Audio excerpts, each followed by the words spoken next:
ભરૂચ નગરપાલિકાના ward number 9 માં રૂપિયા 1.36 કરોડના ખર્ચે નિર્માણ પામનાર વિકાસના વિવિધ કાર્યોનું ધારાસભ્ય રમેશ મિસ્ત્રીના હસ્તે ખાતમુહૂર્ત કરવામાં આવ્યું હતું। ભરૂચમાં હાલ વિકાસના કામોનો ધમધમાટ જોવા મળી રહ્યો છે, ત્યારે નગરપાલિકાના વોર્ડ નંબર 9 માં આવેલ ગોકુળનગર તાળિયા વિસ્તારમાં રૂપિયા 66 લાખના ખર્ચે નિર્માણ પામનાર વરસાદી પાણીના નિકાલની આરસીસી ગટરનું કામનું ખાતમુહૂર્ત કરવામાં આવ્યું હતું।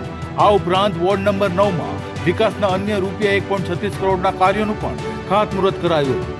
આ પ્રસંગે ભરૂચના ધારાસભ્ય રમેશ મિસ્ત્રી, ભરૂચ નગરપાલિકાના પ્રમુખ વિભૂતિબા યાદવ, કારોબારી ચેરમેન હેમેન્દ્ર પ્રજાપતિ, નગરસેવક દીપક મિસ્ત્રી, સતીશ મિસ્ત્રી સહિત સ્થાનિકો ઉપસ્થિત રહ્યા હતા।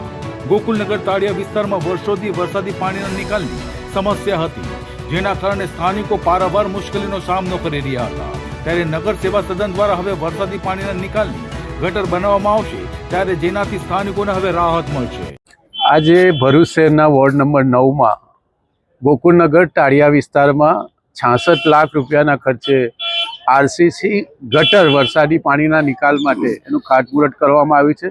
સાથે સાથે વોર્ડ નંબર 9 માં અન્ય 10 જેટલા કામો, જે આરસીસી રોડ, પેવર બ્લોકના કામો, સ્મશાનમાં શેડ બનાવવાના કામો અને ગટરના કામો સહિતના 1.36 કરોડ રૂપિયાના ખર્ચે જુદા જુદા કામોનું ખાતમુહૂર્ત કરવામાં આવ્યું છે। વિશેષ કરીને ગોકુળનગર તાળિયામાં આજે વરસાદી પાણીના નિકાલનું જે કામ છે, ઘણા લાંબા સમયથી ચોમાસામાં વરસાદના કારણે આ ગરીબ આદિવાસી વિસ્તારના લોકોને ધોવાણના મુખ્ય પ્રશ્નો હતા। ઘરોમાં પાણી આવી જવાના બધા પ્રશ્નોનું હવે નિરાકરણ આવશે। ટૂંકમાં રોડની બીજી બાજુ હજી નદીની નજીક જે વિસ્તાર છે એનું કામ હજી આવનારા દિવસોમાં મંજૂર કરવાની રજૂઆત સ્થાનિક લોકો દ્વારા કરવામાં આવી છે। એને પણ આવનારા દિવસોમાં સરકારમાં રજૂઆત કરીને પૂર્ણ કરવાનો પ્રયાસ કરીશું। પરંતુ આજે કુલ મળીને 1.36 કરોડના કામનું ખાતમુહૂર્ત કર્યું છે।